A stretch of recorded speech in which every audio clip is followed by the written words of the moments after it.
Goldsmith के बारे में। ओलिवर गोल्डस्मिथ 10 नवंबर 1728 से 4 अप्रैल 1774 तक इसका टाइम है। was well known Anglo-Irish novelist, playwright, dramatist and poet, noted for his novel The Vicar of Wakefield and The Vicar of Wakefield 1766 में आया था। हिज पोस्टल पोएम, ये क्या है? एक पोस्टल पोएम है। The deserted village, the deserted village 1770 में आया था। And his play the good natured man 1768 में आया था। सी स्टूप्स टू कनक्यूर 1771 में। फर्स्ट परफॉर्म 1773 में। He is thought by some to have written the classic children's tale, The History of Little Goody Two Shoes 1765 में आया था। Works इसका देखो, इम्पोर्टेंस वर्क जो है, see also importance work the विकार ऑफ वेकफील्ड, इसका इम्पोर्टेंट वर्क है।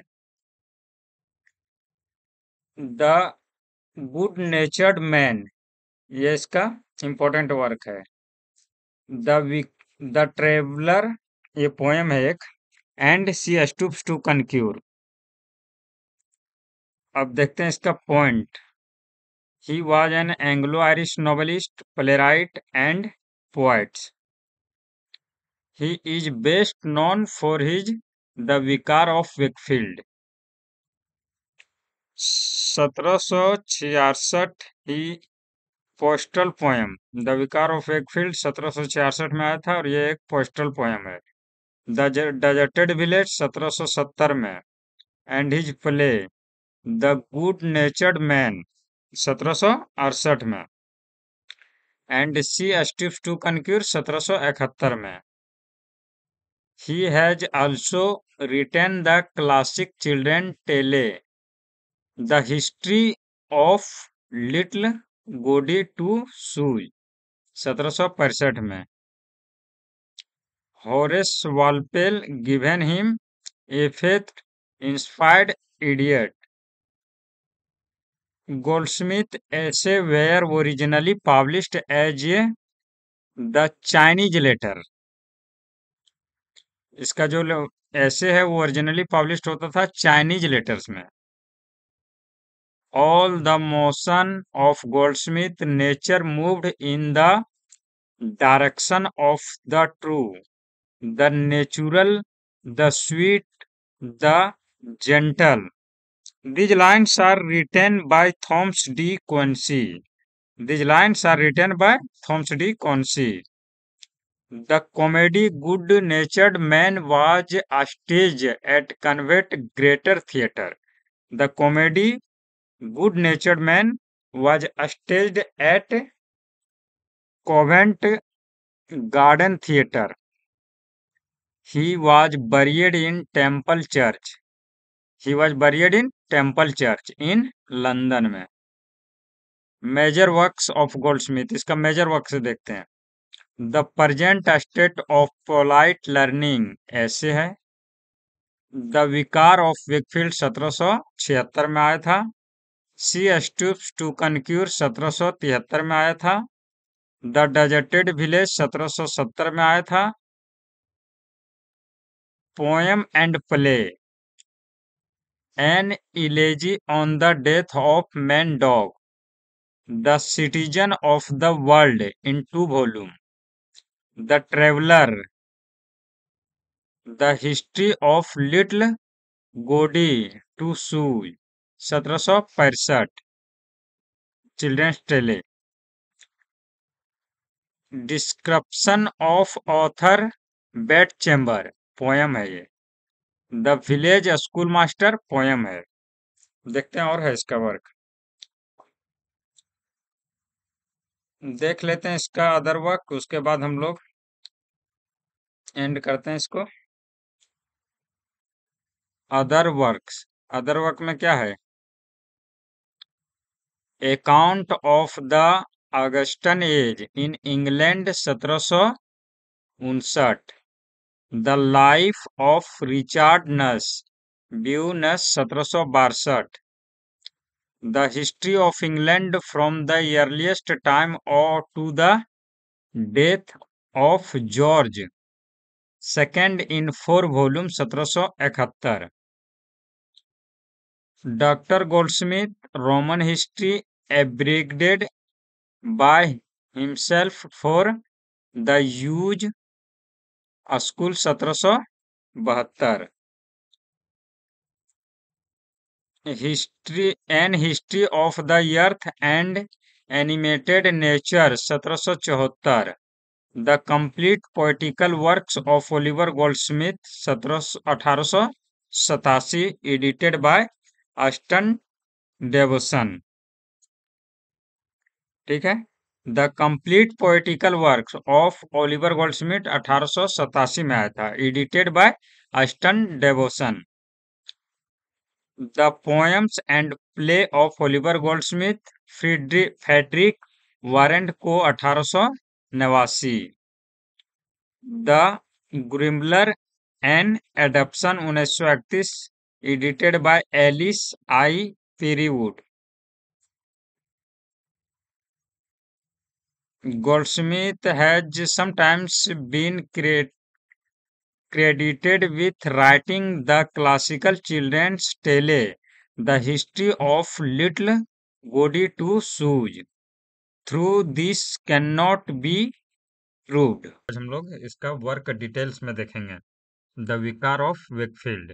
द विकार ऑफ वेकफील्ड 1766। ये tale is supposed to be written by himself 1766. It is a comedy novel.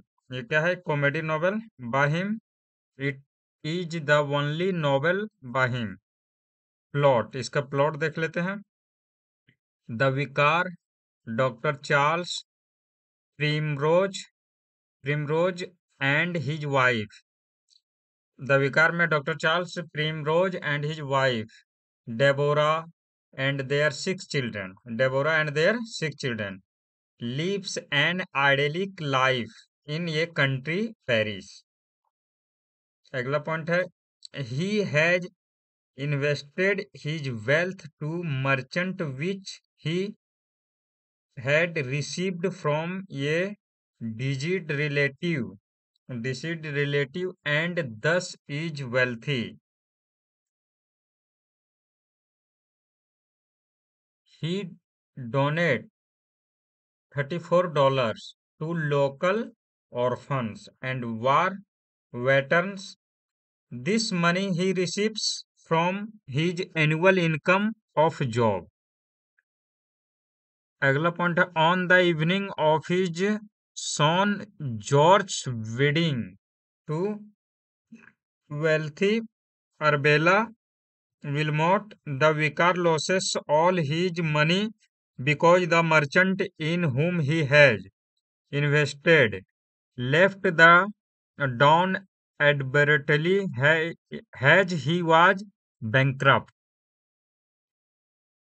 The wedding is called off by Arbella's father, who is known for his prudence. The name of his children are George Oliva. The name of his children of George Oliva, Sophia, Moses, Dix, and Bill.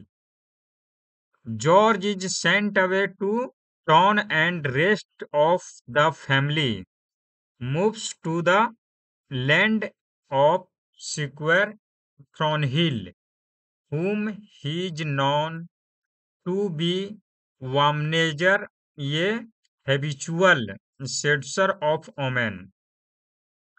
Mr. Burchell, whom they meet at an inn, resource Sophia from drawing, and thus she is attracted to him, but her mother doesn't encourage her.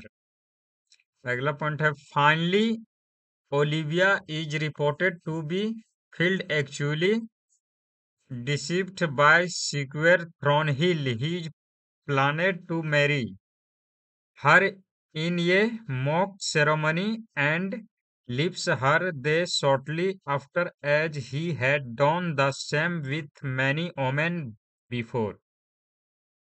When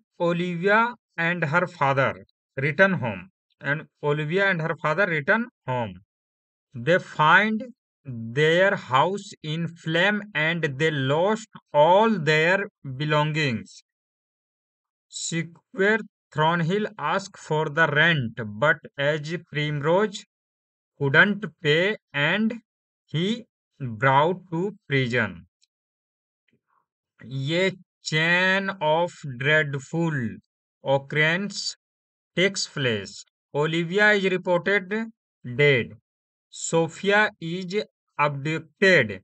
George is to sent to prison covered with blood because he challenged Thornhill to duel when he heard about his wickedness. Mr. Mr. Bruchel arrives and solves all problem. Mr. Bruchel arrives and solves all problem. He rescues Sophia and Oliva is also found not dead. It emerges that Mr. Bruhill is in reality the worthy Sir William Thornhill, uncle of Squire Thornhill. There is a double wedding George. ठीक है, in the end there is a double wedding George. Marries Arbella as he originally intended, and Sir William Thornhill marries Sophia. The marriage of Olivia and Squire also found to be real. Next point है, the wealth of the vicar is restored as the bankrupt merchant is reported to be found. Important quote है इसका. I love everything that is old friends, old time, old manner, old books, old 1973 में आया था. She stoops to concur. It is a romantic comedy play by Goldsmith. ये romantic comedy play है और किसके द्वारा लिखा गया है? गोल्डस्मिथ के द्वारा. Initially, play was titled Mistakes of a Night. The events in the play takes place in one long night. It was first performed in London. पहला परफॉर्म कहाँ हुआ? लंदन में. कब? 1773 में. It is derived from George Farquhar Bioch's stratagem. She stoops to concur is perhaps made popular by Abraham Bain in her play The Rover. अब इसका हम लोग प्लॉट देखते हैं. Prologue of She stoops to concur, all is not gold. That glitters pleasure seems sweet, but proves a glass of bitters. When ignorance intends folly is at hand, learning is better for is better for than house and land. Let your virtue trip. Who trips may stumble, and virtue is not a virtue if she stumble. Next point है इसका, ये wealthy countryman mister Hardcastle arrange for his daughter Kate to meet Charles Marlow, the son of a rich Londoner hopings the pair will marry. On the first acquaintance with Kate, she realizes she will have to printed to be common because Marlowe is nervous around upper class women. Marlow जो है nervous हो जाता है upper class women से. Thus Kate stoops to concur by posing as a maid, hoping to put Marlowe at ease to fall in love with her. Marlowe along with his friend George Hastings proceeds towards Hardcastle. George Hastings is an admirer of Miss Constance Neville. George Hastings admire किसे है? Miss Constance Neville's. उसके बाद next point है Tony Lumpkin play a joke with these two man by saying that their destination is much away so they will have to stay at inn overnight. Next point में है फिर Tommy Lumpkin is a Kate's step brother. Tommy Lumpkin is a Kate's step brother and cousin of Constance. The next point है the inn he directs is in fact the home of Hardcastle. The gentleman behaves disdainfully thinking it as an inn. Next point है Kate का. Kate, after learning her suitor Sanets and Tony's tricks, decides to masquerade herself as a serving maid. Next point है Marlowe fall in love with Kate. Marlowe fall in love with Kate as a maid and plans to elope, but as she appears of lower castes, she acts in a bawdy manner. All misunderstandings are resolved by the end when Sir Charles Marlowe, fathers of Marlowe and friends of Hardcastle, appears. At the end, Marlowe is married to Kate and Hastings is married to Constance Neville. ये हम लोग का CS to कंक्यूर complete होता है और इसके next video में हम लोग इसका इंपॉर्टेंट कोटेशन देखेंगे. ठीक है, आज यहीं तक. Thank you so much. Citizen of the world. Complete title the citizen of the world का कंप्लीट टाइटल है the citizen of the world और लेटर्स फ्रॉम ये चीन्स philosopher residings in London to his friends in the East. ठीक है, बस इतना ही. Scam by Goldsmith about social. The deserted village 1770 में आया था. It is a poem by Goldsmith about social commentary and condemns rural population and poorest of excessive wealth. Deserted of village 1770 में आया था. इट इज ए पोयम, ये poem है by Goldsmith के द्वारा लिखा गया. About social commentary and condemns rural population and poorest of excessive wealth. The poem is written in heroic couplet. ये पोएम किस में लिखा गया? हीरोइक कपलेट में लिखा गया है. ठीक है, तो हम लोग का हो गया द डेजर्टेड ऑफ विलेज बस. और आज हम लोग देखते हैं इंपॉर्टेंट कोटेशन. पहला कोटेशन है true madam those who have most virtue in their mouths have less of it in their bosoms. Marlowe to Kate. दूसरा कोटेशन है your greatest glory is not in never failing. Your greatest glory is not in never failing. बहुत मस्त quotation है, बहुत जल्दी याद हो जाएगा.